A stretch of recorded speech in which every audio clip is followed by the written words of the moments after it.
आज की बायोलॉजी की क्लास में सभी को नमस्कार। और आप जो है इन विपरीत परिस्थितियों में अपने घरों में सुरक्षित होंगे। मैं ऐसे ईश्वर से प्रार्थना करता हूँ और आशा भी करता हूँ और ऐसा मेरा विश्वास भी है।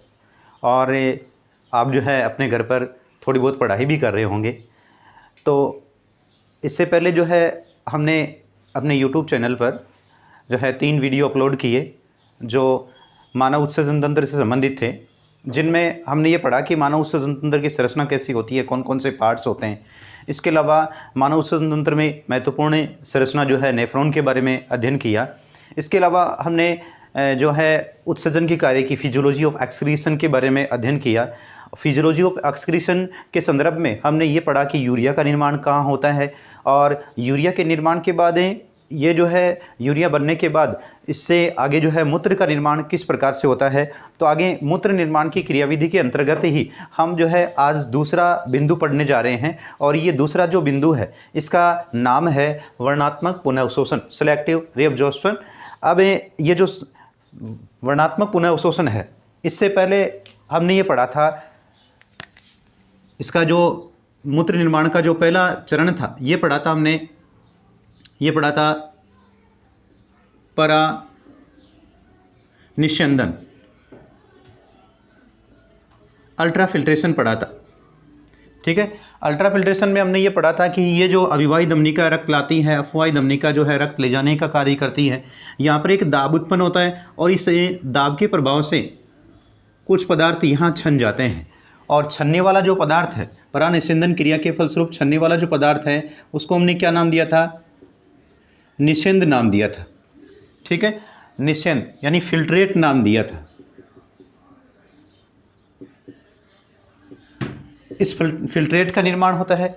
अब इसे फिल्ट्रेट में इसका जो संगठन जो होता है, इस संगठन की बात करें तो इसमें 2 प्रकार के पदार्थ होते हैं। एक तो उपयोगी पदार्थ और एक उत्सर्जी पदार्थ। 2 प्रकार के पदार्थ हो जाएंगे। किसमें? निस्यंद में। कहाँ आ गया ये? समीपस्थ कुंडलित नलिका में आ गया। उपयोगी पदार्थ में हम बात करें कौन कौन होगा? ग्लूकोज, एमिनो एसिड, विटामिन, वसीय अम्ल, खनिज लवण, या हम लिख सकते हैं लवण,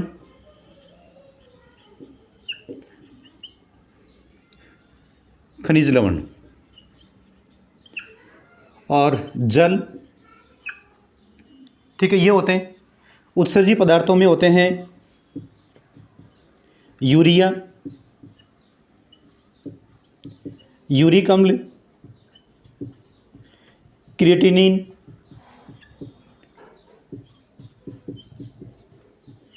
ये पाए जाते हैं। अब ये जो उपयोगी पदार्थ जो होते हैं, इन उपयोगी पदार्थों का अवशोषण यहाँ पर जो कुंडलित नलिका है, यानी समीपस्थ कुंडलित नलिका है, हेनले के लूप है, दूरस्थ कुंडलित नलिका है और संग्रह नलिका है, इनके द्वारा इन उपयोगी पदार्थों का क्या कर लिया जाएगा? अवशोषण। उपयोगी पदार्थों का क्या होगा? अवशोषण। इसको हम क्या कहेंगे? वर्णात्मक पुनःअवशोषण, सेलेक्टिव रीअब्जॉर्प्शन कहेंगे। ठीक है, अब यहाँ जो निस्यंद बनता है, इस निस्यंद की मात्रा आपको याद रखनी है। इस निस्यंद की मात्रा ये होती है 180 लीटर प्रतिदिन। इसकी मात्रा कितनी होती है? 180 लीटर प्रतिदिन। इसमें से जो यूरिन बनता है, यानी मूत्र बनता है, इसकी मात्रा आपको याद रखनी है 1.5 लीटर। यानी प्रतिदिन बनने वाला जो मूत्र है इसकी मात्रा कितनी होती है? 1.5 लीटर होती है। अब ये इतनी बड़ी मात्रा, बड़ा अंतर हो गया, ये कहाँ जाता है? यानी इस इतने बड़े भाग का क्या हो जाता है? पुनः अवशोषण हो जाता है। क्या हो जाता है? पुनः अवशोषण हो जाता है। ठीक है, तो हमें पुनः अवशोषण, चयनात्मक पुनः अवशोषण की परिभाषा जो है वो क्या लिख सकते हैं? चयनात्मक पुनः अवशोषण की परिभाषा ये लिख सकते हैं, चयनात्मक पुनः अवशोषण, चयनात्मक पुनः अवशोषण में हम लिख सकते हैं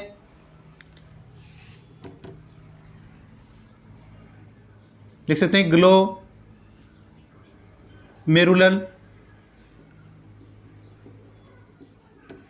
निशन से नेफ्रॉन की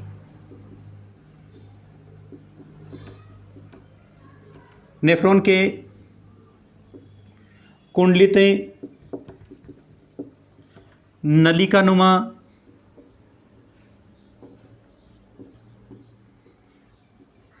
भाग की भित्ति से उपयोगी पदार्थों का पुनः अवशोषण कर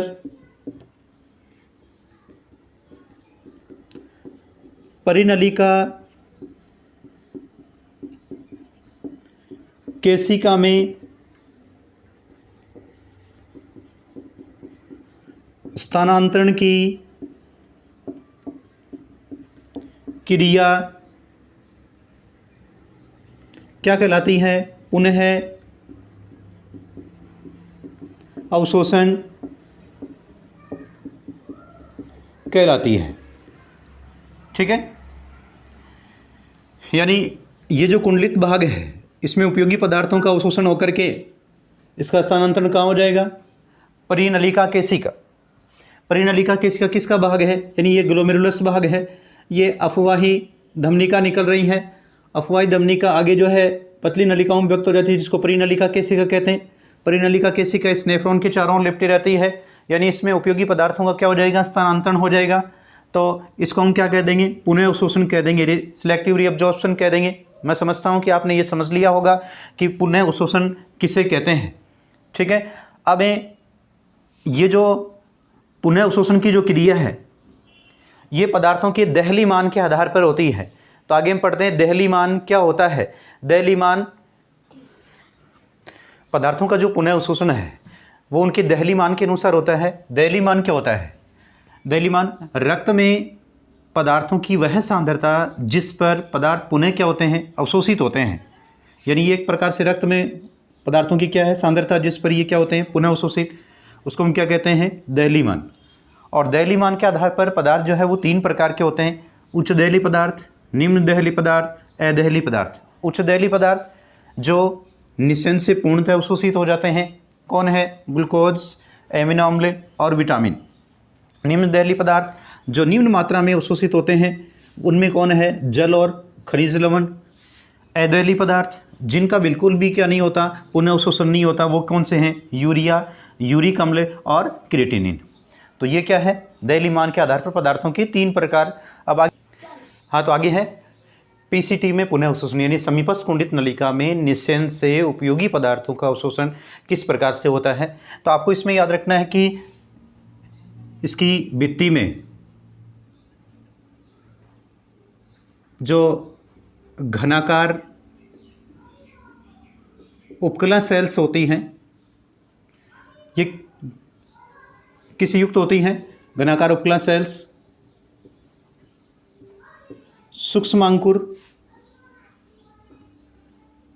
युक्त होती हैं, जो पुनः अवशोषण को 20 गुना बढ़ा देती हैं। ठीक है, अब ये जो समीपस्थ कुंडित नलिका है, इसमें किन पदार्थों का पुनः अवशोषण होता है निषेचन से? इसमें होता है ग्लूकोज, एमिनो अम्ल, विटामिन, लवणों में खनिज लवणों में सोडियम, पोटेशियम, कैल्शियम और फॉस्फेट। इनका जिन विधि के द्वारा होता है वो है सक्रिय अवशोषण। सक्रिय अवशोषण का मतलब है कि इसमें किसकी आवश्यकता होती है? एटीपी की आवश्यकता, यानी एटीपी का उपयोग होता है। ये एटीपी कहाँ से प्राप्त होती है? घनाकार उपकला सेल्स के किससे? माइटोकॉन्ड्रिया से प्राप्त होती है। तो यहाँ हम क्या लिख सकते हैं? ग्लूकोज, एमिनो अम्ल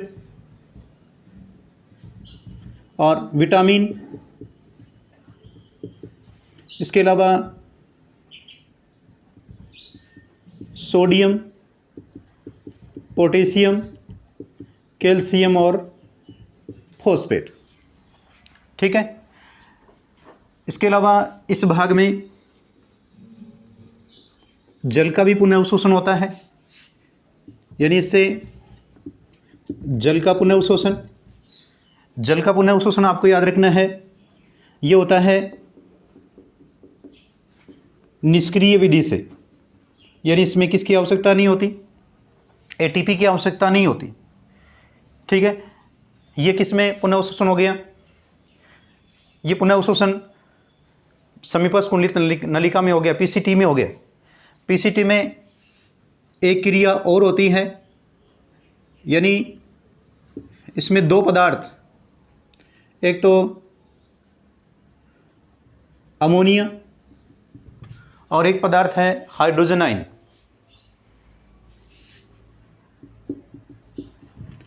इनका स्रावण होता है। स्रावण का मतलब क्या है? कि इनको परिनलिका केशिका के द्वारा पीसीटी में डाला जाता है, और ये पदार्थ जो है ये क्या करते हैं? ये जो है पीएच संतुलन या फिर आयन संतुलन करते हैं। क्या करते हैं? आयन संतुलन का कार्य करते हैं, यानी इन पदार्थों का क्या होता है? स्रावण होता है। ठीक है। ये पीसीटी में हो गया। इसके बाद आगे है हेनले के लूप में पुनः अवशोषण। हाँ, तो ये जो युवाकार की नलिका है इसको हम क्या कहते हैं? हेनले के लूप कहते हैं। ठीक है। और हेनले के लूप जो है उसके दो भाग होते हैं, अवरोही भुजा और आरोही भुजा।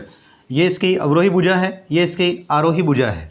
अब अवरोही भुजा जो है ये जल के लिए पारगम्य होती है, तो यहाँ पर जल का क्या हो जाएगा? पुनः अवशोषण, यानी यहाँ जल का पुनः अवशोषण होगा, और जल के पुनः अवशोषण से निस्यंद की जो प्रकृति है वो कैसी हो जाएगी? अतिपराश्री। कैसी हो जाएगी? अतिपराश्री। इसके बाद है ये इसका अगला जो भाग है ये आरोही भाग है, और आरोही भाग में दो खंड होते हैं, दो भाग होते हैं, पतला भाग और मोटा भाग। तो यहाँ तक ये पतला भाग है, ये ऊपर इसके मोटा भाग है। तो पतला भाग है, इसमें सोडियम और क्लोराइड का पुनः अवशोषण होता है। तो यहाँ हम क्या लिख सकते हैं? सोडियम और क्लोराइड आयन। यहाँ सोडियम और क्लोराइड आयनों का अवशोषण होने के कारण निस्यंद जो है, निस्यंद कैसा हो जाएगा? ये हो जाएगा समय पराश्री हो जाएगा। ये जो मोटा भाग है इस मोटे भाग में भी किसका अवशोषण होगा? सोडियम और क्लोराइड आयनों का अवशोषण होगा। यानी यहाँ हम क्या लिख दें? Na और Cl। सोडियम और क्लोराइड आयनों का जो अवशोषण है ये सक्रिय विधि के द्वारा होता है, यानी यहाँ पर किसकी आवश्यकता होती है? एटीपी की आवश्यकता होती है, ऊर्जा की आवश्यकता होती है। यहाँ जो निस्यंद की प्रकृति होगी ये कैसा हो जाएगा? अल्पराश्री हो जाएगा। ठीक है। ये समपराश्री, अल्पराश्री, अतिपराश्री किसके आधार पर बताए गए हैं? यानी इनकी तुलना जो है रक्त प्लाज्मा से की गई है। रक्त प्लाज्मा की तुलना में ये जो विलयन है समपराश्री है, यानी रक्त प्लाज्मा के बराबर इसकी सांद्रता है। यहाँ पर जो निस्यंद है अल्पराश्री है। यहाँ पर जो यानी यहाँ पर निषेध कैसा हो जाएगा, अल्पराश्री, अल्पराश्री, यानी प्लाज्मा और निषेध की सांद्रता में क्या है, अंतर है। इसके बाद अगला जो भाग है दूरस्थ कुंडित नलिका में पुनः अवशोषण। दूरस्थ कुंडित नलिका में पुनः अवशोषण आगे हम पढ़ते हैं। दूरस्थ कुंडित नलिका, हाँ, तो दूरस्थ कुंडित नलिका में पुनः अवशोषण, तो दूरस्थ कुंडित नलिका में जो है सोडियम है, क्लोराइड है, इनका पुनः अवशोषण जारी रहता है। यानी किन किन का, सोडियम और क्लोराइड। इसके अलावा इसमें जल जो है इसके 19% भाग का पुनः अवशोषण किया जाता है। यहाँ पर जो श्रावण होगा, ये श्रावण भी आपको याद रखना है। श्रावण में एक तो हाइड्रोजन आयन और पोटेशियम आयन, इनका यहाँ पर श्रावण होता है। श्रावण किन का हो जाएगा, एक तो हाइड्रोजन आयन और एक पोटेशियम आयन। यहाँ पर हाइड्रोजन आयन, पोटेशियम आयन, ये क्या करते हैं, पीएच संतुलन का कार्य करते हैं। ठीक है। इसके बाद जो लास्ट है पुनः अवशोषण में, चौथा है संग्रह नलिका में पुनः अवशोषण। संग्रह नलिका में पुनः अवशोषण आपको याद रखना है कि किसका होता है, जल का पुनः अवशोषण। यहाँ पर एक बात और याद रखनी है, यानी यहाँ पर क्या लिख दें, जल लिख दें। और एक बात और याद रखनी है कि यहाँ जो यूरिया है, यूरिया जो है, जो मेडुलरी द्रव्य जो होता है, द्रव्य में स्थानांतरित होता है। ठीक है। परागण संतुलन के लिए यूरिया का कुछ मात्रा में क्या होता है, यहाँ पर स्थानांतरण होता है। यानी यहाँ से कौन निकल आएगी, यूरिया। ठीक है। तो ये पुनः अवशोषण की क्रिया संपन्न हो चुकी है। पुनः अवशोषण क्रिया में आपको ये भी बात याद रखनी है कि पीसीटी में, यहाँ जो पीसीटी है इसमें 70 से 80% पुनः अवशोषण की क्रिया संपन्न होती है। पुनः अवशोषण क्रिया संपन्न है। हाँ, तो मूत्र निर्माण में अंतिम जो चरण है वो है श्रावण सिक्रेशन। श्रावण में क्या होगा, हम लिख सकते हैं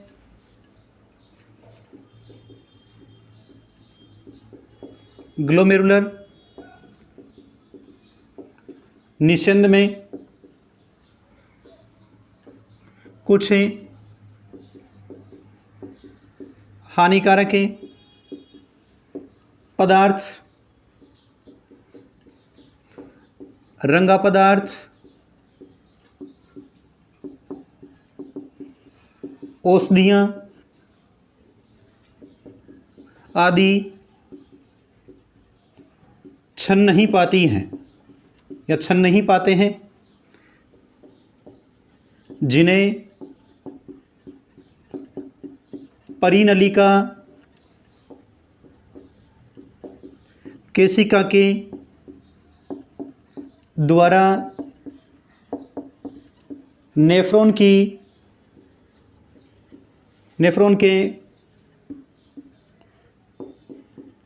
कुंडलित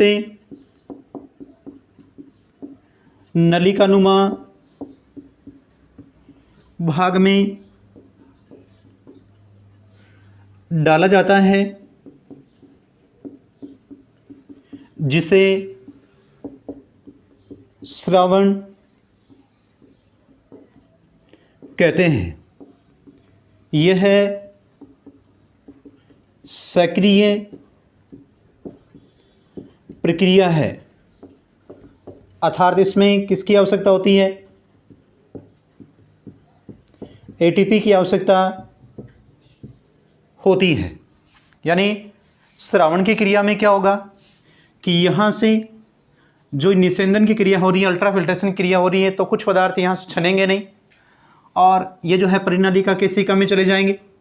अब इस परिनलिका केशिका से इन पदार्थों को सक्रिय क्रिया के द्वारा किसमें डाल दिया जाता है? स्कुंडलित नलिका में, यानी पीसीटी में हेनले के लोप में दुरस्कुंडलित नलिका में डाल दिया जाता है, जिसको हम क्या कहते हैं? श्रावण कहते हैं। ये मूत्र निर्माण का क्या है? अंतिम चरण है। ठीक है, ओके, धन्यवाद। वीडियो देखने के लिए आपको सबको धन्यवाद।